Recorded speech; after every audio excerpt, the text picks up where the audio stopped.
Hey guys, welcome back to my channel. Thank you for spending your time here with me today. If you're new to the channel, which you probably are, my name is Sarah. I am a small business owner. I own an online thrift store called Hey Red Shop. I have a lifestyle blog called Hey Red Journal and a movie blog called Eating Film. Today we're going to talk about marketing and promotion as a solo small business owner. Marketing is a huge part of my business plan. Being a digital company, I sell physical objects online, so I don't have a physical location that people can visit, meet customers or clients face to face, or participate or collaborate in events with other organizations. Under the umbrella of marketing is promotion, and a promotion is basically the method that you use to communicate a service or product to customers. The service or product could be in the guise of a sale or like a grand opening. There are many different ways to promote a product or service to a customer. And because my business is online only, some methods do not apply to me and my business, like using flyers. I do have business cards. You can use whatever method is at your disposal to promote your brand or service or product. Some options are newsletters, very popular option, a bit more time consuming, time intensive. Email campaigns, also a bit more time consuming and time intensive. For me personally, marketing promotions are all about what I think that I can do. Because I work solo and I don't have any Fiverr employees or Upwork employees at my disposal, I'm doing all of this myself. And to keep myself sane and to keep myself organized, I have limited what options that I'm using to promote my business and how I'm promoting it. I write long form blog posts, I do social media posts, these YouTube videos. Marketing and promotion covers so many different projects. So I have my YouTube channel, I have my 2 blogs, and I have my online business, Hey Red Shop.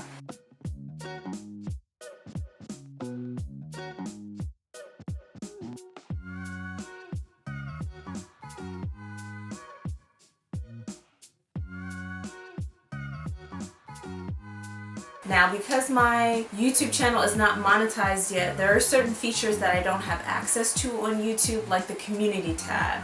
That would be an easy way for me to send a message to my subscribers really quickly, but we're not quite there yet. But through my platform, Squarespace, they have built-in features so I can easily integrate an email campaign for my blog subscribers or people who have signed up for the newsletter from my store. I like to keep it really simple because, you guys, I'm on Etsy, I'm on Google, like Google Maps and search.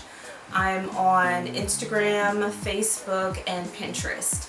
And because I've been on those platforms for about 2 years now, and because I've promoted different pieces of content, I'm starting to get a better sense of what people are responding to and what is worth my time. But in the midst of that, I still have an obligation that I have set on myself to be more consistent with this YouTube channel, to be more consistent with my blogs. Being consistent has become a top priority for me as far as this content creation and things go.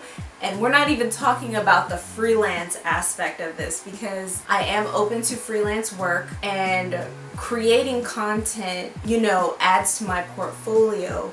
But promoting and marketing your freelance persona, a menu of services, what your terms and conditions are, what your client requirements are, is an entirely separate video. So in this one, I'm just focusing on the different tools and methods that I use to promote my business, promote my blogs, and to promote my YouTube channel. Most of how I communicate with customers and clients is online through different platforms. So all of this for me, learning how to write copy, learning how to design images, all of this is an ever evolving process for me. So the first thing that I do is determine what is my purpose and goal. I do my research, brainstorm, and then I create an overall mood board. So the first part, determining your purpose and goal, is very important, because if you just want to share information, or do you want someone to take action?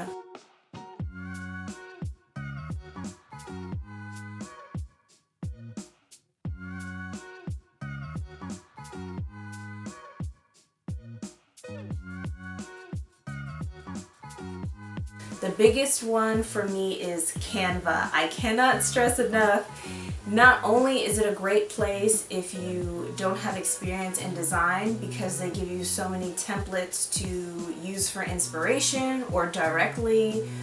They offer a lot of free stock images for you to use. They also offer short little tutorials and classes that you can take on their learning hub on their website. So Canva is chock full of information. Also, because my online store is on Facebook, I do have access to their creator hub where they offer tips and advice. Pinterest also has a creator hub. I think it's actually called the Creator Hub, where they'll send you newsletters and invite you to workshops. So you can also learn more about marketing and promotion there.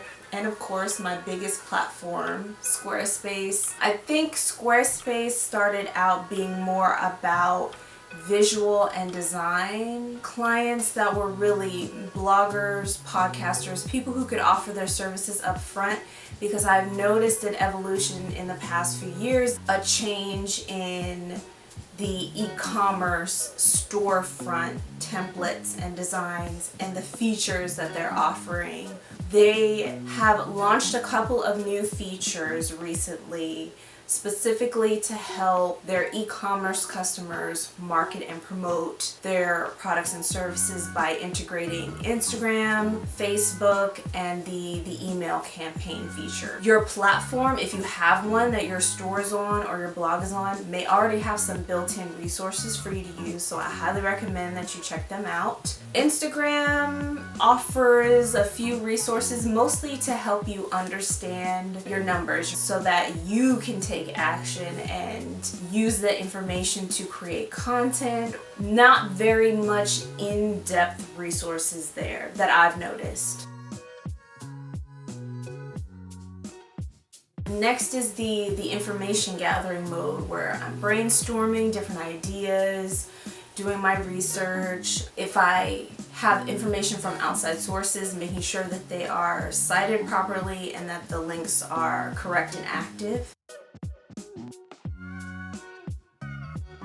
And then the next step is to create a mood board. So when I create a mood board, that could be models in different poses, or different locations, or a focus on specific colors, or a specific mood. For example, and I'll make sure to include some clips of this as well, I launched a sale. A lot of times, especially at this stage, while the promotions and sales are real, you know, the last sale that I had was 30% off of everything on my website. That was a real sale. It was also an experiment. So I used a sale as a marketing experiment because I wanted to see what kind of impact I would have by keeping things incredibly simple.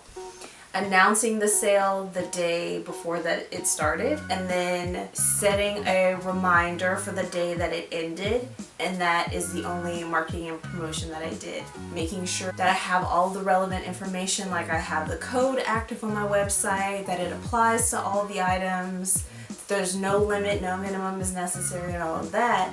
But just to see what the response would be, if there were any questions from potential customers, how many people saw it, was it shared. Marketing and promoting is not just about marketing and promoting. It's about experimenting with different ideas, gaining additional analytics so that you can make whatever comes next even more effective. But that, as you all know, that comes much later down the line, once the promotion is over and you have all of the data and information that you need.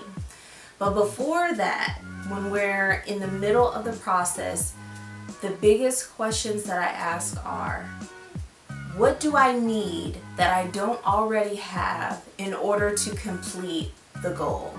So do I need to take pictures? Do I need to record video? Do I need to write something substantial before start putting things together? Or is this something where I need to reach for an outside source or an outside collaborator in order to make this happen? Finding out if those are the things that I need in order to complete this promotion as early as possible is key to success, because if you put it off until later, anything can happen. Weather changes, you can't take the photos that you need, or you need to buy lights or something else to make up for that time really quickly. So knowing what you don't have so that you can make sure that you have what you need later, I've found has been really critical, because I can plan to, for example, film today and then it rain because I live in Indiana and the weather is really unpredictable, or it's so hot that I can only film in 15-minute increments because my camera gets overheated and can't take all of the work that it's trying to do and stay cool. So making sure that you are accounting for the things that you need and what are the next steps that come with that. So if you needed to film something, you need to make time for that. You may need to do makeup, or you want a certain look for it, so you need to buy a new outfit or buy props or whatever it is that you think that you need. Making sure that I don't need very much outside of what I already have access to is very important, because where I'm located currently is far from a lot of resources. So making sure that I can complete my goals mostly with what I have available is a key part of my strategies. Next step is to choose the platforms. Where will you be promoting these services or products or the brand? Is it everywhere? Because if you're like me, then it's everywhere. And because the internet is the internet, each platform, each social media platform has a different optimized format for images and video. For example, your Instagram post, the size, the dimensions of the picture that best fits for your feed is going to be very different from a Pinterest pin dimension. So what's great about a resource like Canva is that you can resize and reshape and adjust images in all of these different formats. For example, you may see a 1x1 square image on my Instagram account, then a similar image resized and reformatted to be a Pinterest pin. And that's something else that ties into this recycling content.